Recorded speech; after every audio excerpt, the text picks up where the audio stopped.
But why aren't we pounding away on our congressmen and our senators and whatnot, and locally even? Well, locally is the key. That's the thing. Locally is the key. Why aren't we pounding away? Why aren't more people joining Campaign for Liberty?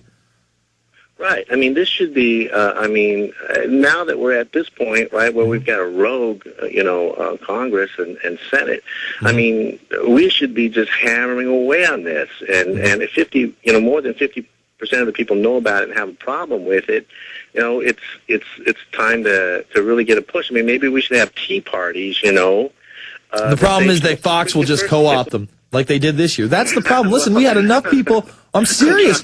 We had enough people this year to be pissed off about the Federal Reserve. There would have been record numbers at the tea parties anyway. What does Fox do? They usurp them. They praise Sean Hannity and Glenn Beck, right? And the Federal Reserve all of a sudden gets more power than ever 2 months later. Think about how sick and twisted that is. Remember, February the tea parties come. 2 months later, the Federal Reserve is granted carte blanche powers where they will now have more oversight than the SEC. The criminals who brought us here now have power of the oversight, and it's a sick joke with these people that they were able to say, look at how many people are standing up against the Federal Reserve. Look at how many people are standing up against taxes.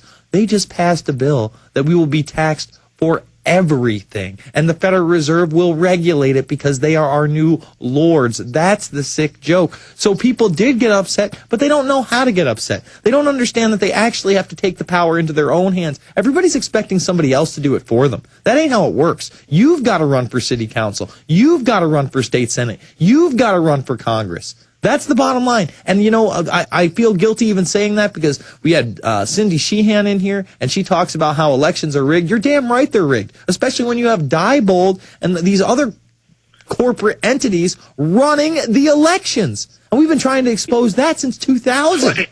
I mean, since 2000. We are in it's 1984. 1984 is 2009, and it is only going to get worse. I thank you for the call, Ruben. I think I got another Ruben on the line. We'll find out. Ruben in Washington? Yes?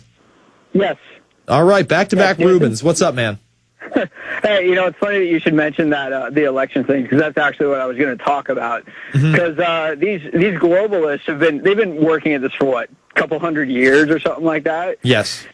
And we can beat them in like 3.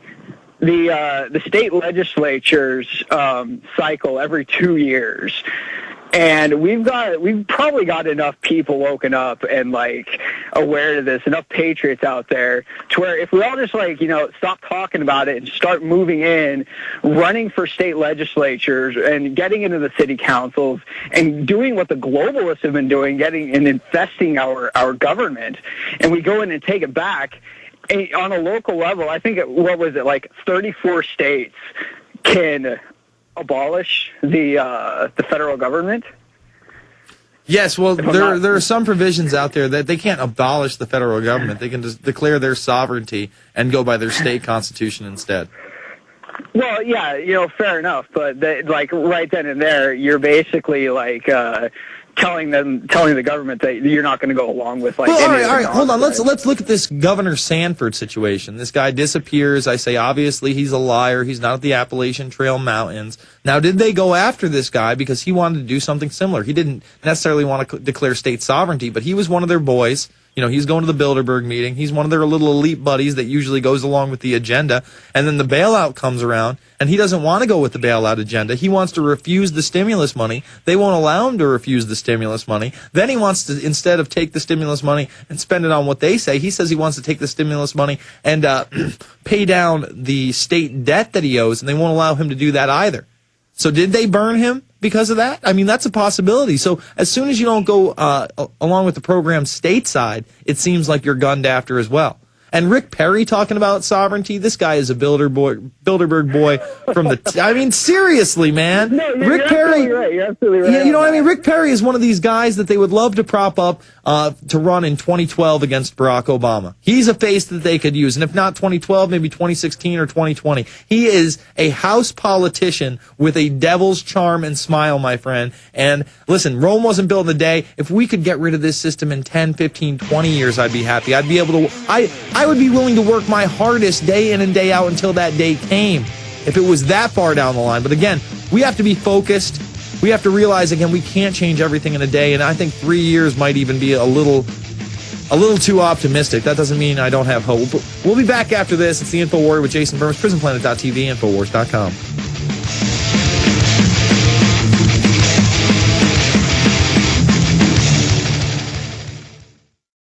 Finally in the news this evening, it's being reported that cyber spies from Russia and China have now penetrated our power grid. Even as energy experts are reporting that each summer we get closer and closer to the limits of our nation's power grid, some say that this summer's demand for electrical power may finally push the grid over its edge, creating a cascade of power outages across the country, putting us all in the dark. Are you prepared for the next round of storm-related outages or government-created blackouts? Have you ever thought about taking steps to get off the grid and generate your own private supply of electrical power? If so, this will be the most important information you have ever heard. Solar-powered generators are finally available. They have no moving parts to wear out or break and require absolutely no gas whatsoever. Remember, the government doesn't own the sun, so go to mysolarbackup.com. That's mysolarbackup.com. Check out mysolarbackup.com before you lose your power.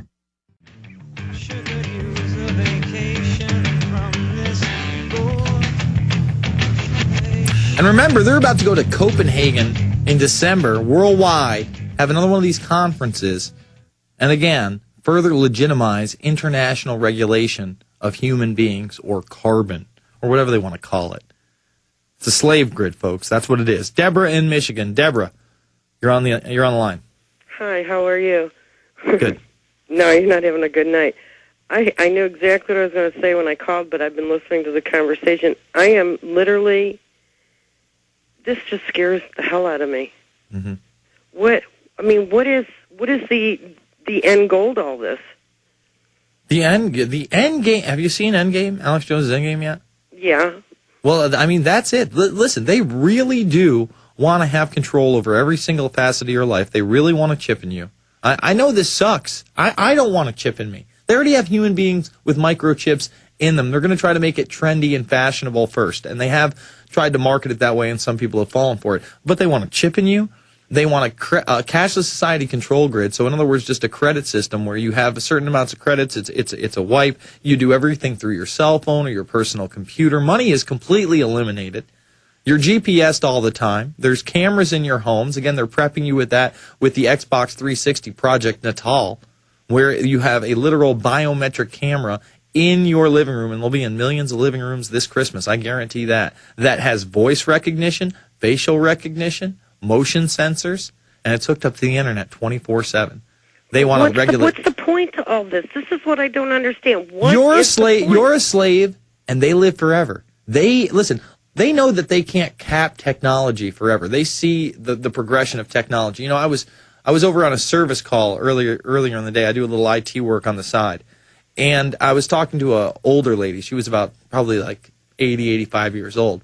And she mentioned, she said, you know, life didn't change that much from my mother's age into, you know, when she passed away. She's like, well, what we saw was she saw maybe the change between carriages to automobiles and saw the building of buildings. I've seen, she's like, I saw the point where we had cars that were going, you know, 15, 20 miles an hour to sports cars everywhere, skyscrapers, planes everywhere. She's like, to the iPhone. We were even talking about the iPhone today. She's like, computers. I remember in 1976 when we had a word, you know, basically a glorified word processor. So these elites honestly do believe they can live forever. They really do believe that. And life extension technology that they have suggests that is a possibility. I don't know whether it's a probability or a definitive, but they believe it. People, listen, you want to know what their plan is for them? Read Kurzweil. Kurzweil literally talks about how their ultimate goal will be able to take any kind of shape or form they want and travel the cosmos and live forever like gods. Are they insane? That's insane. Yes, they are insane. Have you noticed? They worship an owl god in the middle of the woods in California during the summer. Yes, they are certifiably insane. Okay, the bourgeois in Rome, okay, the rulers in Rome used to rape little boys as a delicatessen. And guess what? That practice still goes on today through the power elite. Yes, they are insane. Anybody that could take pleasure in the rape of a little boy, you bet they're insane. They are nuts. I'm going to throw this out there because, a lot of people don't really get what rape is. I was raped. Okay. And I was raped in a way that men would rape little boys. Mm-hmm. You feel like you're going to die. Mm-hmm. No, it's absolutely terrifying. It's that bad. That's how sickening it is. Yeah. And that's why I combat these people, because you know what? It sounds, one world, everybody having equality. That sounds great in theory. Oh, we're all going to sing and dance and hug together. That's not what these people want with a one world government. They want a one world government of tyranny where they rise above us as our lords. I thank you for the call, Deborah. We're going to go to more calls on the other side. It's the InfoWarrior with Jason Burmis.